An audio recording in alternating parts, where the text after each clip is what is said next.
What's going on, everybody? I got props today, so I'm really excited. I actually have it propped up, but see a pretty huge setup if I turn the camera around. But want to just kind of jump into this. I guess a couple of small announcements. I always write announcements just to catch your attention right at the beginning. If you saw, we had 2 spots open and close really quickly, so that was awesome. Molly and I just want to make sure that we take people on in a stride that we can actually give you good customer service, make sure that we are responding to everything and thorough. So when those spots open, jump on them, because it's not just like around the clock that we have these opportunities. So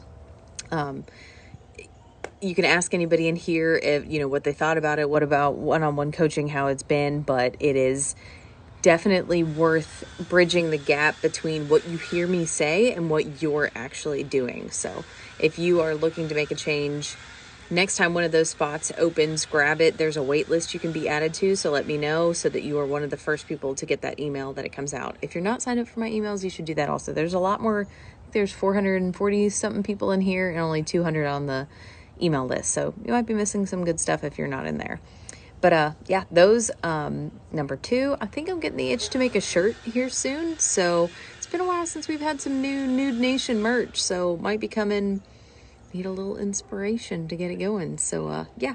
And then First Form, if you guys aren't using my link and you're ordering First Form products, you're missing out. I give away a $20 gift card every month. So all you got to do is use my link to register. You never have to click that link again. It'll know you forever. I can always answer any of the protein supplement, any of those questions for you. So ask away. But yeah. Okay. So the big topic that I wanted to talk about today actually kind of changed. I'm still going to hit on meal planning. So why macros versus meal planning is allowing you to understand how to do this for yourself. So I was actually talking with one of my nudes yesterday about how she has a girlfriend who spends a ton of money on meal plans. And I was like, man, wouldn't it, I'm sitting here thinking, wouldn't it be nice if we could all just pay for a private chef that set our macros, that planned everything out for us, had it laid out, all we had to do is follow it. But what happens when you went out to dinner? Would you know what to do? So as nice as that sounds, if you got out and about, if you had all your meals set out for you, and say you walked into a local meal prep place and you were able to say, okay, I've got 140 grams of protein, 50 of fat, and 180 of carbs every day. These are the meals that fit. Boom, I'm out. Cool. So now I go to Texas Roadhouse on a Friday night, and what do I get? I have no clue. I don't know what made up those foods to make those fit my macros, and I don't know how to do it for myself. So now I'm going to spend the entire rest of my life paying for it versus being able to do it myself. Part 2, think about this. People ask me all the time, Chelsea, would you just tell me what to eat? Would you just write me a meal plan? Sure, I'll go ahead and write you a meal plan, but you have to pay me up front to do your meal plan every week for the rest of your life instead of teaching you how to do it in a couple months. I'll make that deal, but will you? Are you hitting that $700 million lotto that's out there? Because I'll take that, because I'm going to charge you for my time. If you have changes, if you don't want to eat it, oh well, as you're not taking the time to learn this for yourself. So why don't you pay me a smaller amount, do a little bit of work yourself, and then when that light bulb clicks, guys, I'm telling you, it clicks. It just makes sense. And I'm always here to answer questions for you. I do this free every week. Something to think about. Okay. I thought I drank more caffeine before I started this, but I didn't. And I'm still fired up because guess I'm getting in the meal planning because I'm about to make it rich. Nope, not doing it. Okay, so that's the whole teach a man to fish. But, okay, so now on to my props. So Molly asked a great question about why high caloric foods and volume foods, what the difference is there. And let's see how many of my props I can get in here. So I have 26 grams of carbs in this cup of OJ. I have, I meant to open these up beforehand. I have 26 grams of carbs in this handful of apricots. This is 40 grams of apricots. This is 1 cup of OJ. Which one of these is going to hang around in your stomach longer between the two of it? Okay, so we got 26 grams of carbs there, 26 grams of carbs there. We have, if you've been watching my Instagram stories, you see that we have these buns. 1 hamburger bun is 26 grams of carbs. I'm just going to lay this on the table because I do what I want. So I got 26 grams of carbs in this 1 cup. Got 26 grams of carbs here. And then I have a Costco bag of lettuce. Didn't open it up. This is 1,223 grams of lettuce. How many carbs do you think? All right, 36, because I didn't want to open up my parents' thing. But all of this lettuce, if I were to chop this up and make a gigantic 1, 2, 3, 4, let's say that the 5th one maybe throws it over 5, 6, 5 heads of lettuce is going to give you 36 grams of carbs versus this 26. Which one is going to keep you fuller longer? So when we talk about high volume foods, this is volume. If you remember back to your science class days, most you guys probably have kids that aren't in school right now. You're tapping back on this. Volume is amount of food. If I were to try and eat all of these versus eating this, boom, went through me. Then the amount of eating this and water puffing it up in my stomach versus drinking this. Which one is going to fill you up farther? So Molly asked specifically about caloric dense, but I want to talk about volume first with that. Versus these couple little apricots that I held in my hand, 26 grams of carbs, might hold you a little bit longer than this. Probably not going to hold you as long as this. And that salad, good luck eating all of that. I just threw this on the thing. Still going to eat it later. Don't tell Charles. He doesn't watch these. So we're talking about that. So volume of food. This is why when people come from a really calorically dense eating, if you are overweight, you ate too many calories. Calorically dense. Too many calories. Even if your triple steak burger was only this big, it was probably still more calories than this and that bag of lettuce and this and maybe even all of these combined. So when you go from eating something that is very high in calories, although it's not as big, it might pack more of a punch than if you were to eat healthier things.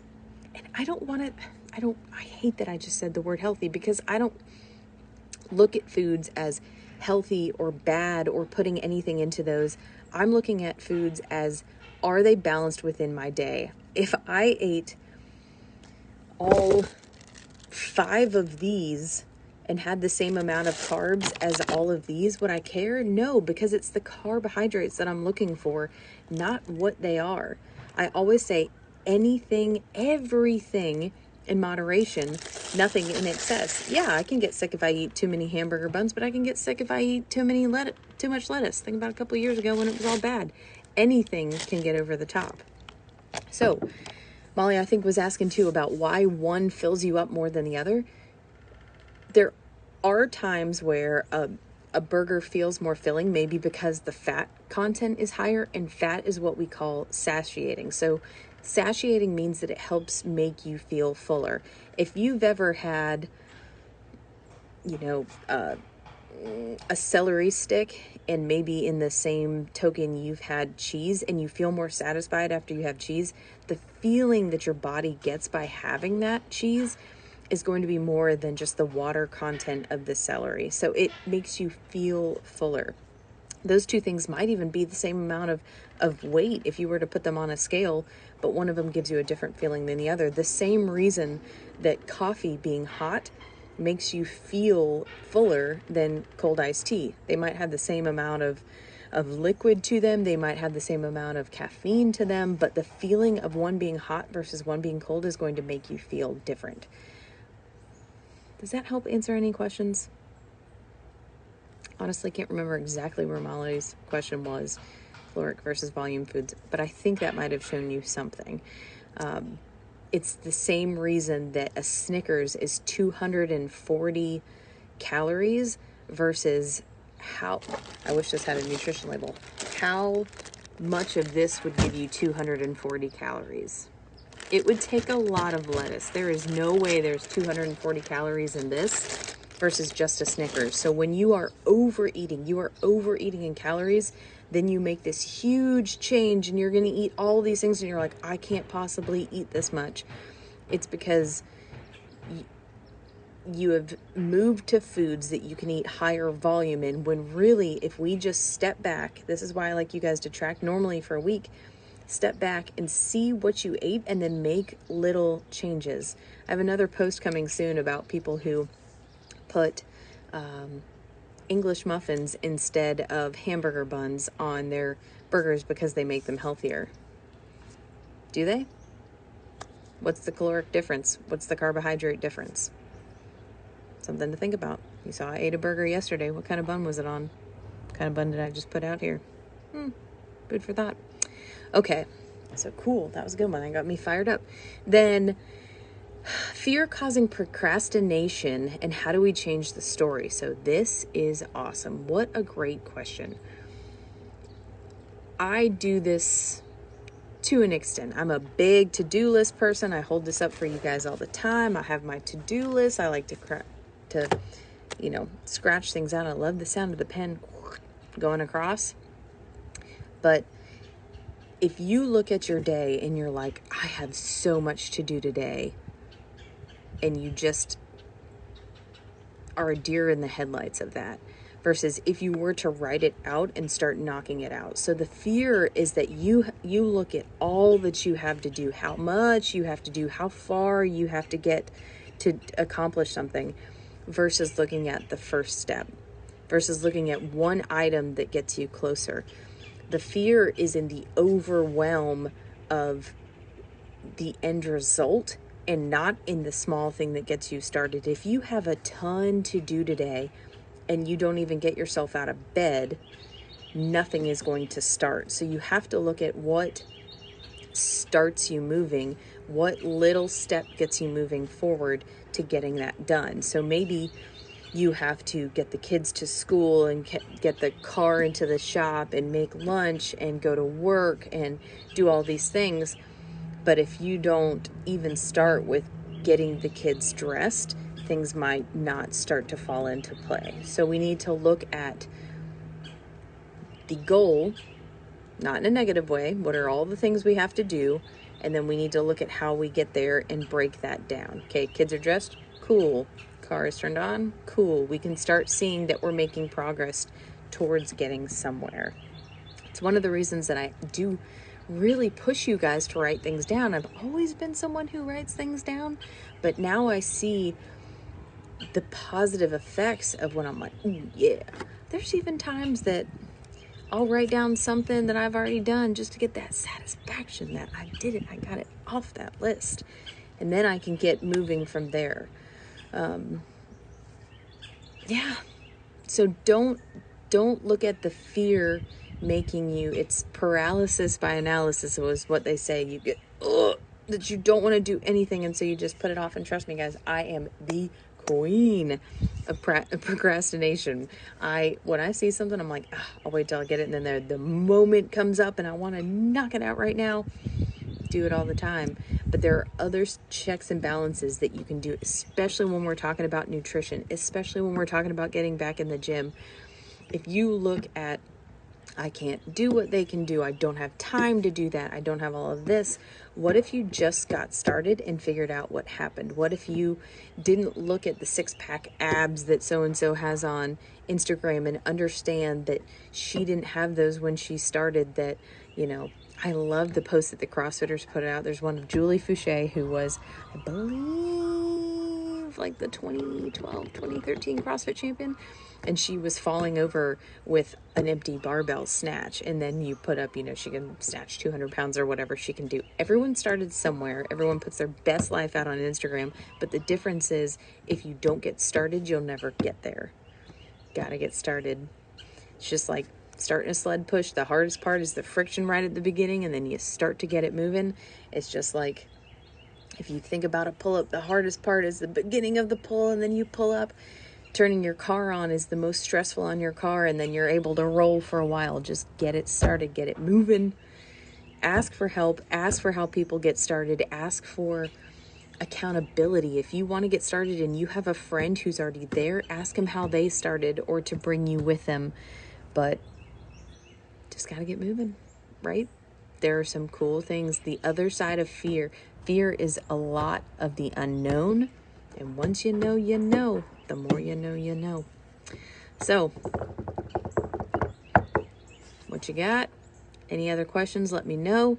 I hope that my visuals helped you. I have to go pour this OJ back into back into Chuck's thing because this 26 cobs ain't worth it for this girl. No, would rather have this. Thank you. All right, then. You guys have a great rest of your day, and drop your email below if you're not signed up for emails. Follow us on Instagram. Give us a review. You know, I need to build that business page, and if you guys, it costs you nothing just to sign up or just to follow the Nude Nation business page and write a review. It would be killer to have other people join us at Nude Nation. The more this grows, the better we all are. Rising tide raises